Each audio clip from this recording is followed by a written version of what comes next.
Hi, I'm Chris, I'm Randall and this is Arts and Entertainment. with Chris and Randall.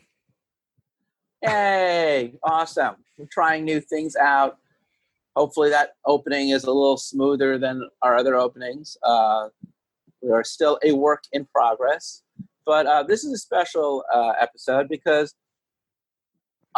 we're actually responding to a viewer's comments. So this episode, and hopefully we'll be doing many more going further, is you watch an episode, you have some thoughts you want to share, you reply in the comment section below, and as long as we read your comments, see your comments in the first, say, 2 weeks or so from when that episode posts, we will do our best to address it on the show, either within a bigger show or just maybe do a full show addressing one person's question. Bob Toker, you were the first person ever to leave a comment, and because of that, you're getting a whole episode just on your question.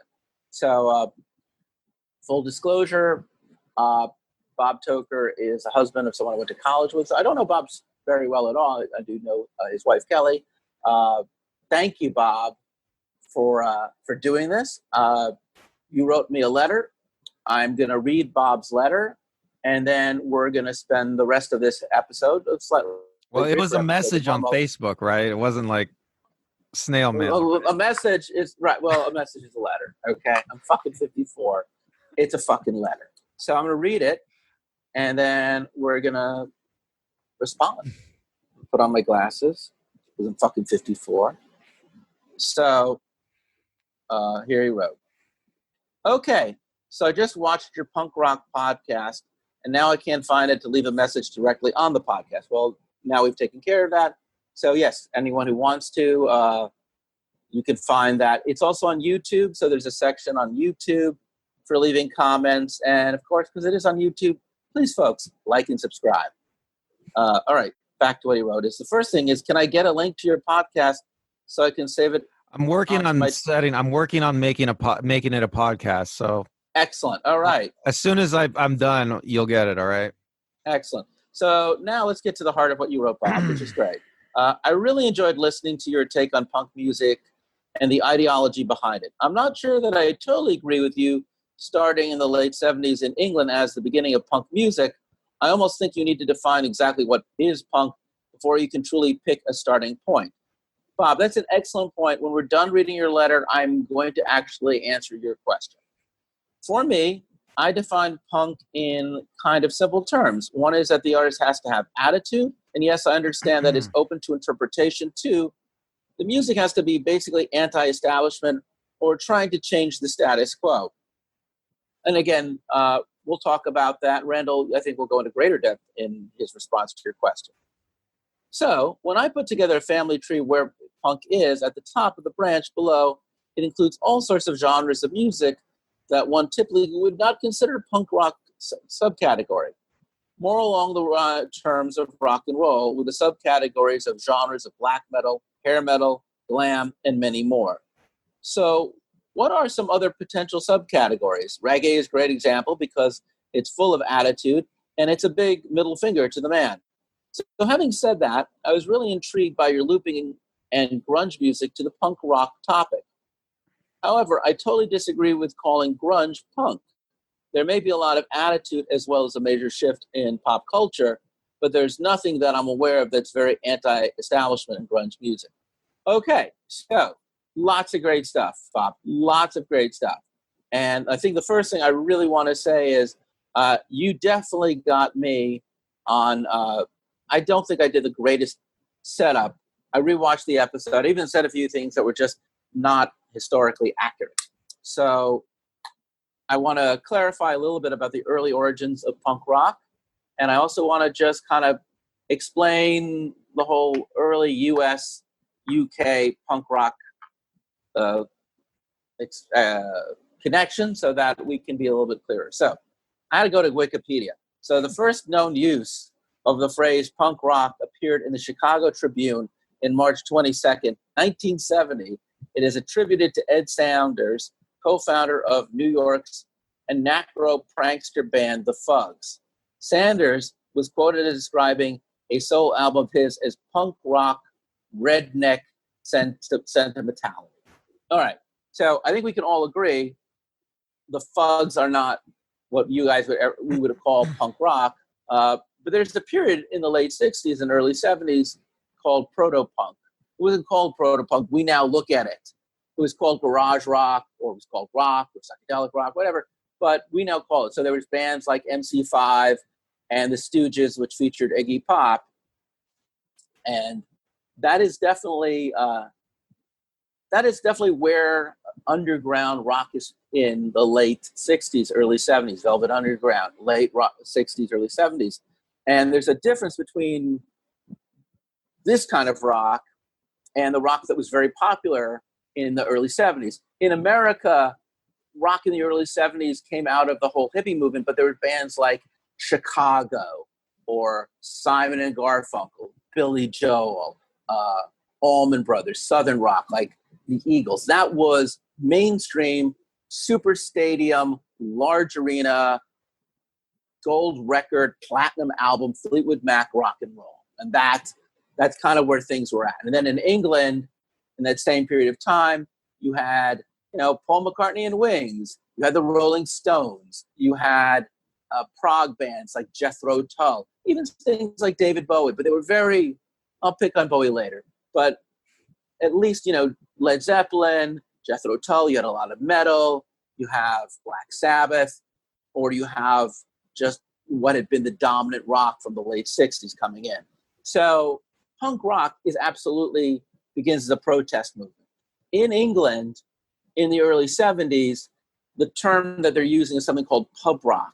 And pub rock means these bands would not have been able to play in the larger clubs or stadiums or arenas or concert halls. They could just play in pubs. So like Elvis Costello, The Damned, a lot of the really early 70s punks, including the Sex Pistols, they're in a group, they're what we call pub rock scene.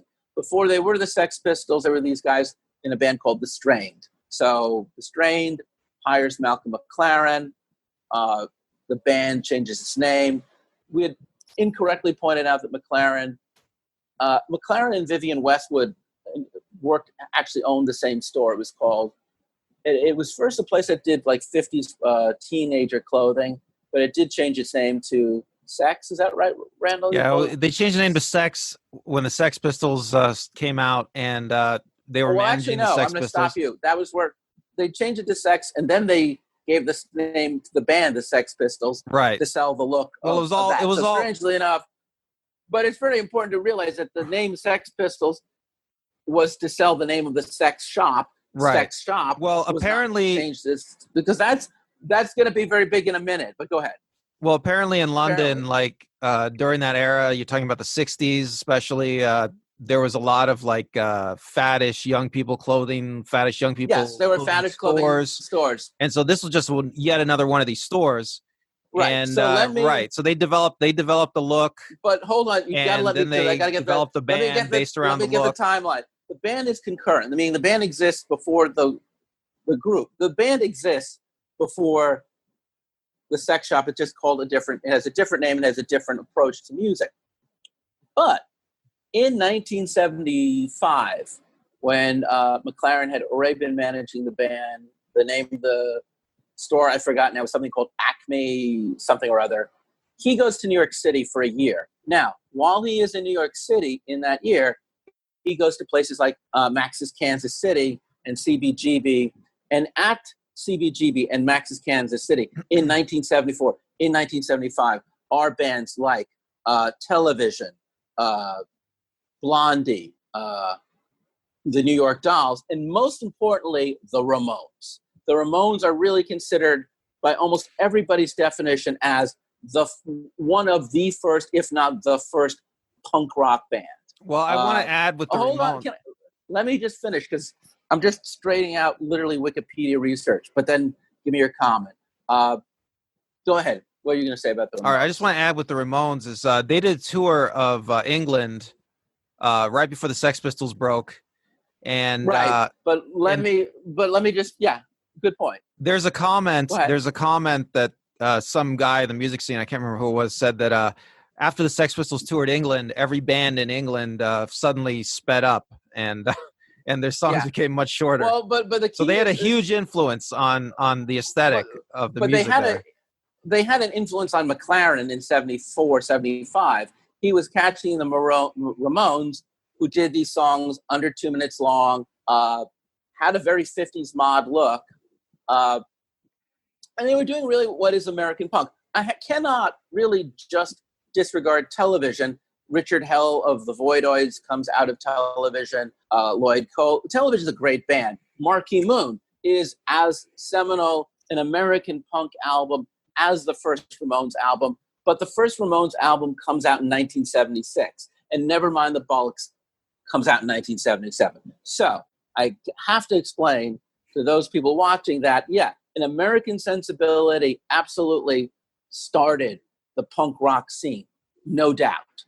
But you have to think about the filter of Malcolm McLaren coming back to England in 75, molding a lot of what he would consider to be the Sex Pistols sound, their attitude. And so from that point moving forward, British punk rock, pub rock goes in one direction, which is really about the class system, politics, and American punk rock, for the most part, really does come more out of almost the American poetry movement of the 60s and 50s, which is much more about life, relationships, drugs, alcohol, feelings, emotions. I'm not trying to, you can't have a super clean dichotomy, but there aren't a lot of great English punk rock love songs or songs about relationships in the punk rock scene in England. There are not a lot of great songs about politics in the 70s coming out of the American punk rock scene. It's much more personal, much more emotional, in my opinion. And in answer to your first question, the Ramones, Bob, I can understand what you're saying about them not being a punk rock band, and I also disagree. But here's the deal. You say that they were new wave, and I kind of have to say you're half right and I have to disagree with you. Because they were signed up with Sire Records. The president of Sire Records at that time was a man named Seymour Stein. Seymour Stein was trying very hard to get the Ramones album into record stores on radio. And because of the stigma associated with punk rock in 1976, thanks in large part more to the Sex Pistols than even the Ramones, you could not get them on the radio. You could not get the records in the store. You could not get them in the clubs. So out of the New York area. So he said, they're not punk, they're new wave. So new wave just became a way that anyone under the Sire label, and then anyone really under any label, could get their quote unquote punk music. So yeah, sure, if you want to say they're new wave, but you're really just agreeing with Seymour Stein's take. And I'm not trying to be coy there. I just honestly feel that the Ramones are both punk and new wave, just in the same way, the Talking Heads were originally considered part of the New York underground punk scene. They played the exact same clubs in the exact same way. They had also, like many punk bands did, 2 guitarists, 1 bassist and a drummer. Very simple kit, shorter songs, fast tempo, fast time, fast speed.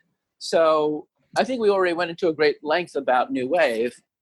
Okay, so Bob, I can see that's maybe more personal preference. Definitely the bands that you mentioned down the line are more what I would definitely say part of the American hardcore scene. And the American hardcore scene is very different than the Ramones. And also, it's fair to say that the bands that came out of both England and America in the mid to late 70s under the punk new wave banner, like the Police, like Elvis Costello, like Blondie, they really did, for the most part, cross over into mainstream rock. It's interesting when you think of a band, say, like Television, which, if you haven't heard, Marquee Moon also comes out same year, I believe, as Nevermind the Bollocks. Marquee Moon, Television's a great band that never got the recognition it deserved. There's still some really good, same with The Damned. There are definitely bands that come out of the early British and American 70s punk rock scene that never really crossed over into new wave. Sham 69 is another band that comes to mind for me that has beautiful stuff. And I cannot recommend any of them enough. Please, but I even really enjoy the New York Dolls. You probably know David Johansen from the 80s. He did that song Hot, Hot, Hot. You remember that, Randall? Yeah, I remember that. All right. So this leads us to another really interesting thing that I liked that you talked about, Bob, which is your definition of punk rock, which is two things. It's the attitude of the artist, and the music is either attacking the establishment or the status quo. And then you do some pretty cool stuff. You come up with reggae as something that you would normally consider being punk. And certainly ska and punk absolutely converge. And I can certainly see how with reggae that's the case. But Randall, I mean, how do you feel about the first thing Bob says, which is, do you feel that, because you said this pretty much at the end of the show, last time we did the punk show, about the attitude, about the universality of punk. You remember? You said punk is joy. It expresses joy. Which is something that like a lot of people wouldn't think of. I mean, because punk a lot of times it expresses anger as well, you know. But especially when you're young, I think the expression of anger is very joyful to a young man. You know, young men love to express anger. That's something young men love to do. And young women too. I think every young person loves to express anger, rage, and frustration. I guess technically every young person also just does not like the establishment or the status quo, because the power is always with the adults. When you're a teenager, the school, your parents. So yeah, I guess technically all children, we're all teenagers, we're already kind of where the punks ought to be. Rebelling against the man. You know, it's interesting that Bob here defines punk rock as two things. The artist has to have attitude and he has to be anti-establishment, he or she. But because that defines rock and roll too, right? Especially like early rock and roll, which is something I actually want to talk about. You know, it's okay. Well, let's get. Okay, so early rock and roll. But I mean, are you saying that Bob's overlooking it, or you think that Bob's it's? No, I think there's a. Well, do you want me to go into it, Chris? Because I want you to answer his question. I mean, What's the question? I would say, well, that he feels that it's the attitude of the artist, and I kind of get where you're going at, Bob, as far as it. You know, there's a punk sensibility. Punk did not occur in a vacuum. I mean, I think I said earlier, punk is another variant of folk music. You know, have you ever heard of the Cocaine Blues by Bob Dylan? We've got, you know, getting high and shooting somebody. So, yeah, on some level, I see where you're going, man. In my opinion, I feel that punk is an articulation of a long-standing role of rock and roll. Rock and roll, in my opinion, exists always to challenge social norms and always to express a certain contempt. But you're right. I think that in the 70s when punk came out, you had a lot of soft rock songs about people breaking up, or you had these proggy songs about wizards and Merlin, or you could listen to this music without ever really questioning the world you were living in. And that I agree. Punk rock is a very excellent tonic for that period in which it forced us not to just say there was a world beyond our own feelings, or there's a world beyond our own fairy tale imagination, that we look at the world more critically when we wear the lens of a punk rocker. Anyway, you were going to say. Okay, should I go into my what I'm thinking here? Okay, yeah. So when we did the punk rock episode, I mean, I really wanted to focus on I wanted to try to narrow it down, you know. So I was thinking we were gonna talk about the moment where punk rock really hit it big in the world, you know, and that was with the Sex Pistols. And the Sex Pistols and the Ramones. That's what I just said. You cannot. And more people just know as much Blitzkrieg Bop as they know Anarchy in the UK, and that came out a year before. So, and God knows how many times do you see girls walking around or guys walking around with Ramones T-shirts for the last 45 years? Sorry, go on. Didn't mean to jump in.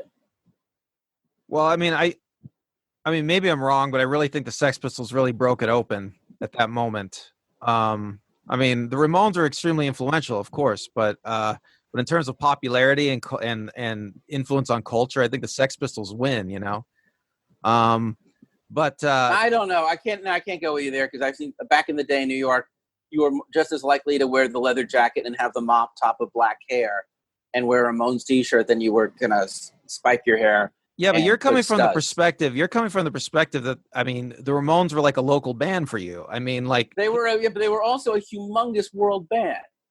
I mean, they were just humongous. I'm telling you, I barely heard of them on the West Coast. Well, that's when I because was you're growing old. You're young. You're after the fact. You're after the fact. I'm 10 years older than you. So when the Ramones break, I'm like what, ages 10 to 15? Your ages 0 to 5. So, okay. yeah. Well, let me get to something that let me get to my opinion about this overall. Okay. Because these are more like details. Okay. Because if you look at punk rock as like part of a broader aesthetic trend in music, okay, what you find, I think, is that it is kind of an echo of an early 50s rock and roll fad, you know? So you're absolutely. You're talking about like, right, so the Ramones even were mimicking, you know, early rock and rollers from like the 40s, 50s, right? And well, I would certainly say from the 50s and 60s. Okay. But rock and roll starts, you know, and it's really interesting to research this. Rock and roll starts with record stores, you know, selling records to kids, and they say, well, let's make some records for kids. Let's get in on this, right?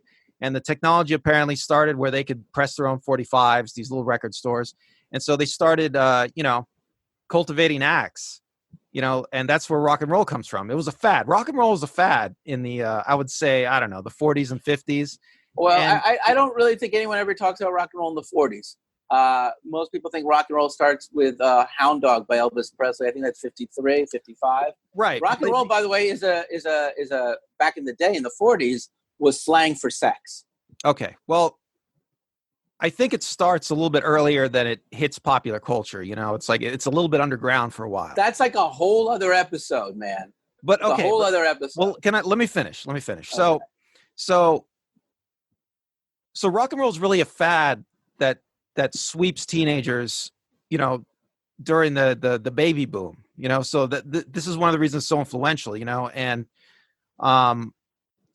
that early rock and roll, you know, it was joyful. It was targeted at kids. It was short, you know, the songs were short, you know, they were fast. For some reason, it was considered anti-establishment, and, you know, the establishment really hated rock and roll. I mean, it's, especially in the 50s, right? I mean, why the establishment? Well, I mean, one of the reasons why they hate it is it comes out of African American music. So do you think that's the main reason?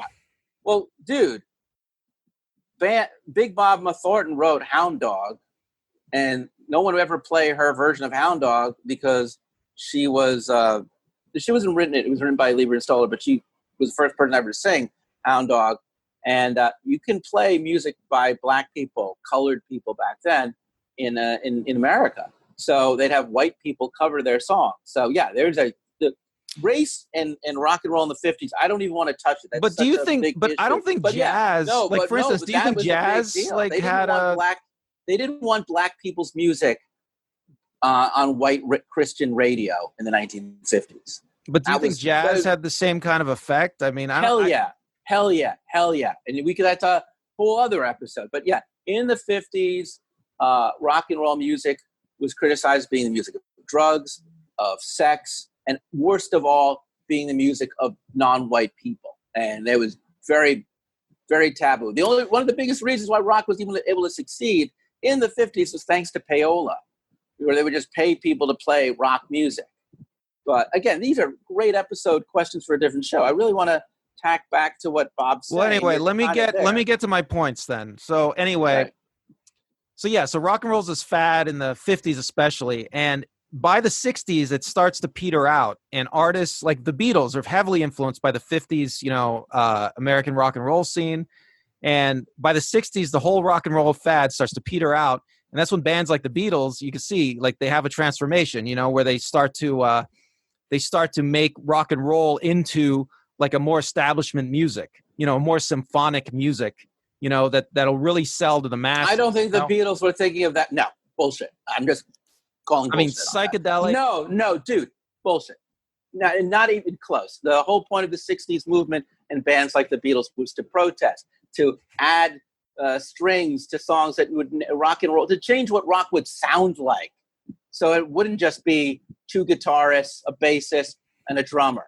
So it'd have, we're going to put a moog. We're going to have a string section. We're going to have a horn section. Well, the thing we're is, going to talk songs about why don't we do it in the road? No. Well, the thing is, you can't keep making the same music. You have to expand it, just from an aesthetic standpoint. You can't keep selling the same music over and over. If you want to make some money, you want to sell some copies, you gotta expand.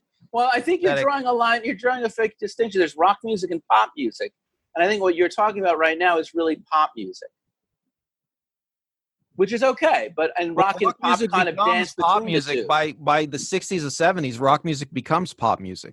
There's pop music that is rock, and there's rock music that is not pop. It's a fine distinction. Rock music becomes popular by the 60s and 70s, doesn't it? But pop music is like Yummy, Yummy, Yummy, I Got Love in My Tummy by the Archies. But Inagata Davida by Iron Butterfly, same year, also not considered pop music. Today, you can hear Inagata Davida on a classic rock station. But at the time, no. I mean, the Doors were censored back in the late 60s. So you could hear let me them, get to my point. Let me get to my point. So what happens is you get to the 60s or 70s. Well, you get to the 70s especially. And, we haven't even talked about it, but you also have the rise of disco and electronic music, which is very influential, especially in the late 70s. Disco is a huge fad. Disco is like I don't think of disco as a fad. I think it's an evolution of funk and soul. It's an evolution of funk and soul disco, and it's still around today in some form or another. Dance music and an R&B, soul, disco is one of the very variations thereof. But again, these are whole other episodes, man.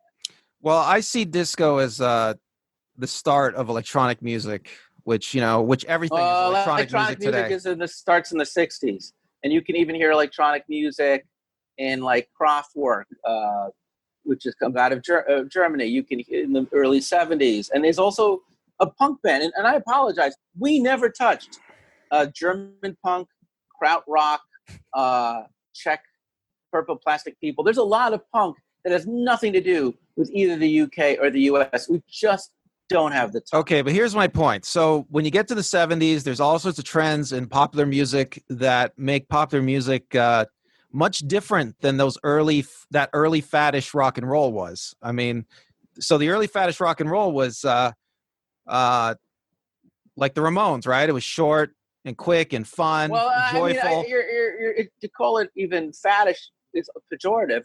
Now, the Ramones rock music in the late 60s, early 70s got longer and bigger and longer songs. So right, because I think they're trying to appeal to a larger audience. No, it's just where their heads were at. Creatively speaking, that's just where their heads were at. They wanted a more symphonic sound. They wanted to do something that was more than just, as you said, radio friendly. But the Ramones and the Sex Pistols, they were like, no, this is too long, too bloated, too ponderous. Rock should be done in 4/4 time. Every song should be about 2 minutes or less, and it should be like surf music. Exactly. That's my point. Look, that's my point, Chris. You just said it. But that's not it. Not that it's not. Neither is bad or good. Well, I guess. Well, I'm not saying that, Chris. If you're in the Sex Pistols, it's bad. No, I'm agreeing with you. If you're in the Sex Pistols or the Ramones, you don't want to do a 12-minute song. Right. So when you get to the 70s, you have a culture of music, a popular culture of music that is very like symphonic and mature, and for old people, basically.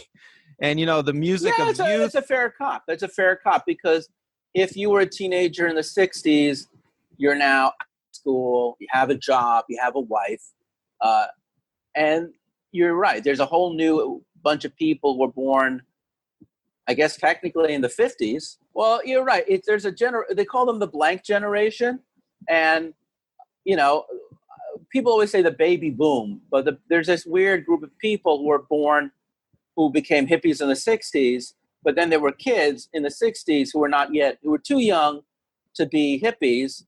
And when their era comes in the mid 70s, they don't want to be more hippies. They're rejecting the hippie movement and they're becoming punk. So yeah, they were called the blank generation. That's also the name of a song by a punk band. So, I mean, I don't know what year the 1974.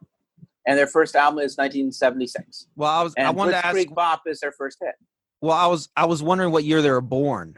Like not the band, but the members of the band. Those guys would have been born in the 50s. Okay, so you can imagine them as kids growing up and listening to some of that early rock and roll as kids, and then as they get older, music changes and becomes the like 70s music, that kids don't like anymore, and you can imagine exactly. can imagine kids, people of that age, just wishing that they could, that the music was like that again. Right, and in the 70s, rock music now becomes corporate. Corporate. Well, one thing about the 70s music, 70s rock and roll, especially that I remember, like just going to concerts and stuff in clubs, was the guitar solo. This has been a point of contention. Yeah, I hear you. Guitar solos have become a point of contention because, guitars are becoming less and less popular. People aren't buying them as much. Kids aren't buying them as much. And, some people say grunge rock destroyed the guitar solo. And why don't we get to that next? Why don't we literally get to that now? Because Bob maybe it was punk rock that destroyed the guitar solo. Hold on. I'm just going to say. Now I'm done. Punk rock's a protest. And yes, in the 1970s, what was once rebellious rock is now playing, sports stadiums, selling platinum albums, appearing on the Bob Hope Variety Hour. So yeah, rebellious 60 rock becomes mainstream. So Bob, first off, I always respect everyone's opinion. And I do think finding the punk sensibility in other music, especially reggae, I could not agree with you more. And even in its time, reggae, ska, punk, new wave have always been under the same umbrella. So yeah, I agree with you on that part, and that's even another episode worth exploring in a future episode, probably. Just what we consider to be good FU style music or rebels music. What makes this? Hold on, let me just finish so we can get on to the second point.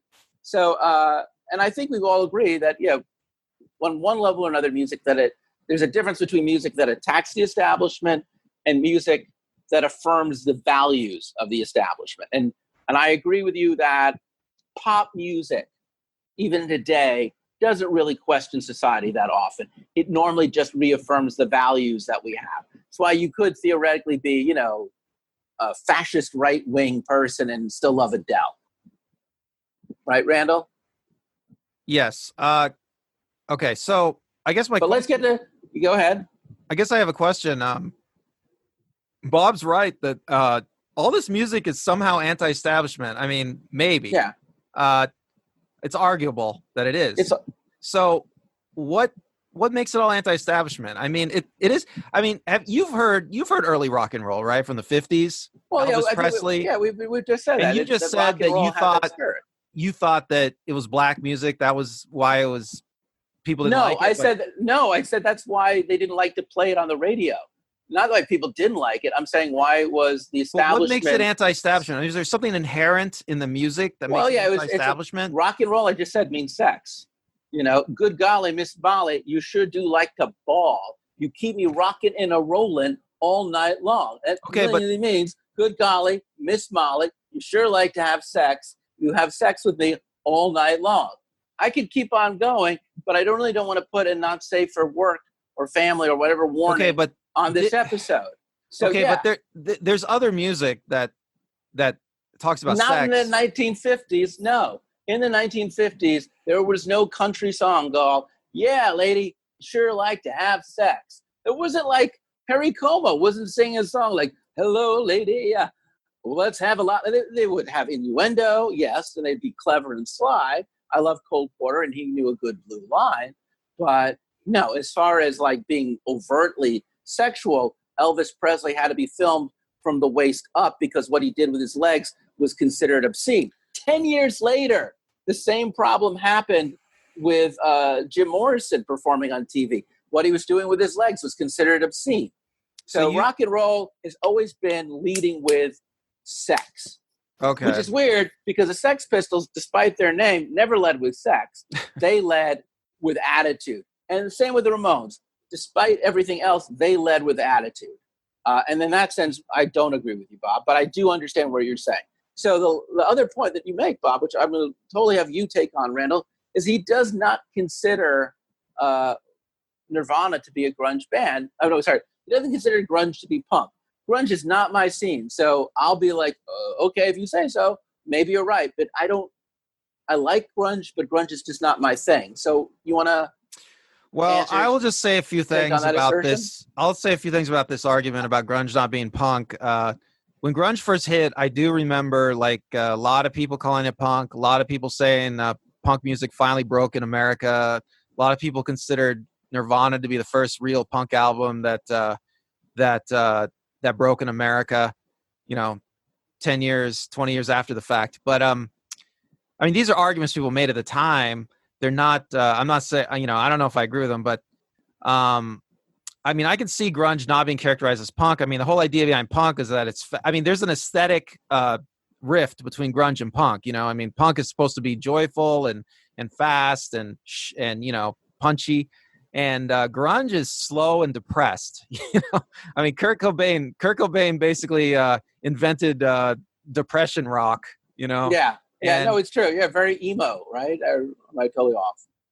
I mean, he was emo after emo, but breaks, so go on. Yeah, I mean, nobody did depression rock like Kurt Cobain, probably. And yeah, so I mean, a lot of people talk about, some people refer to the Black Sabbath's influence on grunge, because Black Sabbath is they can have very slow, dirge-like music, depression kind of music.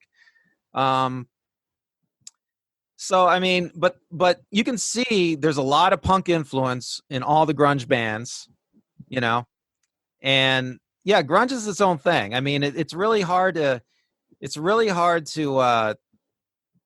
I mean, you can see all the influences that grunge has, but grunge is really like, I mean, I feel just if you're going to look at it as like an overall aesthetic movement, grunge is like I feel it's a very suburban outsider movement. It's a movement of poor kids living outside of big cities who are influenced. When Chris doesn't have this experience, right? So when you're a poor kid, because grunge did not come out of New York. When you're a poor kid, London or LA. So yeah, I mean, this right. Is when a you're whole a poor, okay, so it's very postmodern in a sense. This goes back to our postmodern discussion. When you're a poor kid living in a small little town on the outskirts of civilization, okay, like you are in Seattle, okay. Apologies to all the Seattleites, but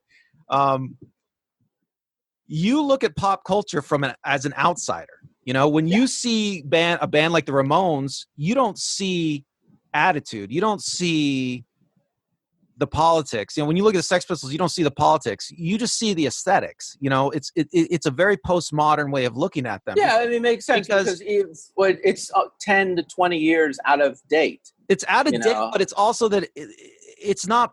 How do I put this? Like a big rock star. If you're some poor kid living in the backwoods of Seattle, a rock star is like on another planet. It's like looking at a star in the sky.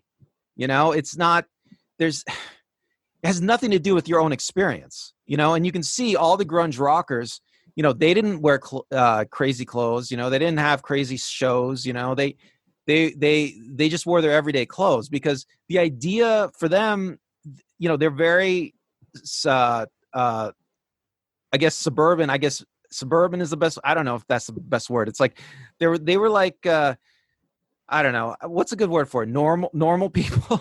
No, it's true. I mean, they were very normal people, okay? I would say that the thing that's funny about grunge, and I never really understood, first off, the grunge guys were all my age. They were all guys born basically in the mid-'60s to early 70s. So it's literally my generation's first attempt to define its own aesthetic, the early Gen X kids. And what it looked to me a lot like was an impersonation of what teenagers looked to me when I was an adolescent. When I was 12 or 13, the guys and gals who would listen to the Grateful Dead and Led Zeppelin, they all wore plaid shirts and work boots, and some of the girls wore flower dresses. And they all loved that kind of air guitar riffs that you would hear from, say, Aerosmith or early Journey or Styx. So yeah, in a weird way, I think why I never got into grunge is it just reminded me so much of classic rockhead boomers from the mid-'70s. And it was just my generation's aping of that look and that sensibility. Right. I see. Yeah, exactly. In fact, I'm going to say this much. I remember when grunge came out, it was weird because there was definitely the kids who never liked punk or new wave were pretty much into like, Guns N' Roses. That was like your band. Or even, I can't just admit, not my fucking band, but someone's band was Bon Jovi. So Bon Jovi, or you were into hair metal or some bullshit like that. But what really broke my fucking skull was grunge was the first alternative college radio American-based twining to come out of the late 80s, early 90s. And I didn't love it. I was like, no. I like the Replacements. I like Husker Du, and that's the 80s. Well, see, here's the difference between grunge. But grunge is not the Pixies, Right. Well, here's the difference between grunge and a band like Guns N' Roses. Okay, so Guns N' Roses are like, when you look at Guns N' Roses, they are the music they're playing. You know what I mean? Yeah. It's like, see, grunge is also Guns N' Roses is an establishment band. There's no punk sensibility to Guns N' Roses. Whereas I will say the grunge, very Gen X-y, was very cynical. And right. Well, it's very postmodern. Let me finish my point, though. Hold on, let me just finish my point and get back to what you're saying. What I just want to say is I do think there's cynicism in like alt college radio rock bands like the Pixies or the Replacements, but they didn't lean into the cynicism like grunge did. Go on. No, you're totally right. I totally agree. So that's why grunge is like this endpoint of American rock culture, because a band like Guns N' Roses is like, they are their music, right? So Guns N' Roses come to LA and they live the lifestyle. They play on the Sunset Strip. Slash was a humongous fan of hardcore. That is really what he did before he joined Guns N' Roses. But yeah, you're right. Their sound became something very different than. Well, I mean, they're living a lifestyle. They're living in the scene. They're interacting with the other bands who are big in the scene. They were Sunset. They're part of a culture. The grunge bands, when you're living in a place like Seattle, all that stuff, Guns N' Roses, the music scene, that's just like a movie. Yeah. So when you listen to grunge, I feel it. It's like it's very postmodern. You're just taking you're taking music from all these different places. You're taking these influences from all these different places, and you don't care about the politics of it. You don't care about the culture. You don't care about the lifestyle. You don't care about the origin, right? You're just putting stuff into a big aesthetic melting pot and mixing it together and trying to get something that sounds awesome. And all you care about is how it sounds. And Michael Azerrad, I think he's the Rolling Stone reviewer who wrote Kurt Cobain's biography. Yeah. If you read it, it's really interesting because Kurt Cobain, he was a huge lover of pop music. So he listened to pop music from every single era, loved all this pop music. And he would go on and on about silly like bubblegum pop albums from like the 50s, right? And people thought he was nuts. People didn't know if he was like putting them on or what, But it's because he was very postmodern in his taste. He would just listen. So are you saying that they are punk or they're not punk? I'm myself a little lost now. I'm saying that there is definitely a case to be made that grunge is not punk because grunge because especially like, is it Bob? It's Bob, right? So Bob says that punk has to have an attitude and be anti-establishment, and we were challenge the status quo or challenge. Well, listen, we were talking about how punk rock is obsessed with what is it? Sincerity, like the folk artists were obsessed with. Yeah, the folk music artists. And so, grunge is like, there is absolutely no obsession with sincerity in grunge. Grunge is like a complete break with any kind of sense of sincerity. Like you just said, Chris, cynicism, right? There's a complete break with any sense of sincerity, any sense of authenticity. It's gone. And I will say this much. Very postmodern. The thing about grunge is I don't feel it holds, they stayed grunge for long. I was just with my girlfriend yesterday. We were listening to David Bowie, and they played The Man Who Sold the World. And she's like, oh, I thought this was a song by Nirvana. Because they cover it, But if you're covering David Bowie, are you really a punk or are you just a rocker? And that's a whole other thing. Are you a rocker? Or are you a punk? And look, Bob, you and I both love The Clash, but in 1980, they had one of the top disco songs on one of the top New York disco stations. So no band really is ever going to, and this, I think we said it before, I'm going to say it again. Very few punk bands, or very few bands in general, ever stay in the genre of style of the music they broke with. Eventually, they all evolve, hopefully, into something very different. The Beatles of 1964 are not the Beatles of 1970.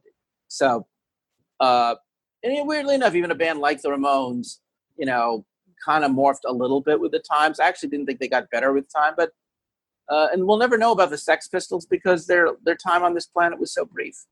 Well, I guess so are the Ramones. But I guess I'll just say about grunge and punk. My last thing is that so grunge, like the grunge artists, stole from every other aesthetic genre of rock. Stealing, could it be any more punk than that? I know. Well, there has to be maybe there has to be some degree of sincerity because they stole with cynicism, without sincerity, right? They just stole what sounded good. They didn't care about.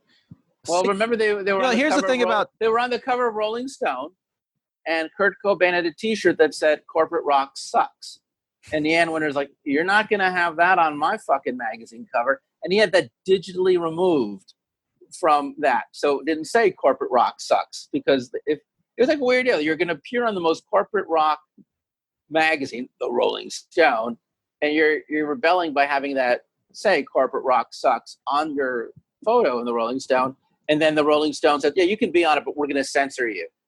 So, it's funny because Kurt Cobain, even though like I just talked about him being like a very much, he had a very postmodern taste, I think as his career progressed and he came closer to suicide, some of the criticism about him being a sellout and him not being sincere, it really started getting to him. There was an interview I remember he did on MTV where he talked about that. And this is one of the reasons he went to Steve Albini to do In Utero. Yeah. Because he felt it would give him some degree of credibility with the punk people. And so I guess what I'm saying is that he started out as like I described, right? Yeah. But slowly as time goes on with the success, his critics tore into him for not being a traditional punk rocker, right? For not having sincerity, and I don't think he did, but I don't think there's anything wrong with that. Because like I say, when you grow up outside of the culture, outside of the mainstream, like Kurt Cobain did, you just don't understand the culture the same way, and this is something I've come to realize, as I grew up outside of the culture, I feel, because I grew up in Hawaii and in San Bernardino. And I mean, coming to a place like LA, you see it's totally different. If you grew up in LA, if you grew up in a big city like LA, you have a completely different perception of culture and the way culture works. I mean, Chris, can you imagine? But I'm going to say in Bob's defense, he's not a jaded New Yorker like me. He lives in America.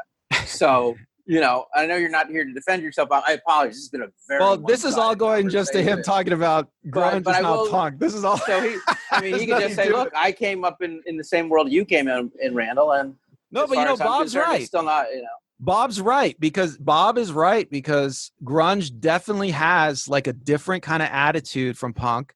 It has a different kind of it's different. It has a different kind of sensibility. He's totally right about that. Well, then let's end it here. But it does incorporate the aesthetics of punk rock, yes. Okay, so then I'm going to just say, Bob, we did our best. It's terribly one-sided. Once again, folks, I didn't mention enough of these bands, so Bob mentioned them, and they're worth checking out, such as Bad Religion, Social Distortion, No Effects, The Dead Kennedys, Iggy Pop and the Stooges, Bad Brains, the Dropkick Murphys, which is a more modern band. They've been around for about 20 years. Rancid, The Damned, which has been around for 50 years. Teenage Bottle Rockets. I have never heard, Bob, of Teenage Bottle Rockets. As soon as this is over, I promise, I'm going to Google them, I'll Spotify them, and I'll listen. So I have to say, we're not, Randall, you and I are not, I can only speak for us. I'm not a musical expert. and I'm definitely not a musical expert on contemporary punk. So I really appreciate when people do this and they tell us stuff we don't know. Any closing thoughts, man? Yeah, I just want to say, like, it touches on what you just said. Like, years ago, you would read reviewers' articles where they'd write about bands and music, movies even. They'd write about all the movies they saw at film festivals. They'd write about all the crazy, obscure bands that they had seen or whatever and heard. And as a kid, you'd read these things and you would never heard of these bands, and you would never see these bands. You'd never hear these bands again. But nowadays, you can go online. Every single band anybody talks about, you can go online and look at them on YouTube. You can watch their music videos. Folks, I mean, it's amazing. Everything we've talked about, every band we've covered, everything we've done, please, by all means, Google this stuff. Listen to this music on YouTube, on Spotify, whatever musical app you have. Because regardless of whether you agree with Bob or you agree with me or Randall, this is great stuff. You really got to check it out. And they probably have a Wikipedia page too. Right. So, hey, folks, we're on YouTube. Don't forget to like and subscribe us. Thank you, Bob, for giving us this whole episode. If you want to take over our show with a comment or a completely different thing that relates to arts and entertainment, put it in the comment section. We'll do for you exactly what we did for Bob, as long as you post in the next 2 weeks from our original post. Bob, I just want to thank you for giving us this wonderful opportunity to have this episode. We couldn't have done it without you, even though you're not here. So thanks, Bob. Randall, you want to say anything? Yeah, thank you, Bob. Should we invite Bob to be on the show sometime? If we ever figure out the technology, we'll try. But anyway, thank you so much.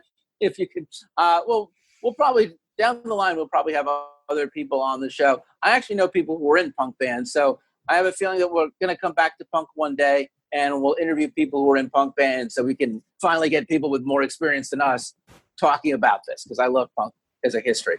All right, I'm Chris. I'm Randall. Thanks for watching. Bye.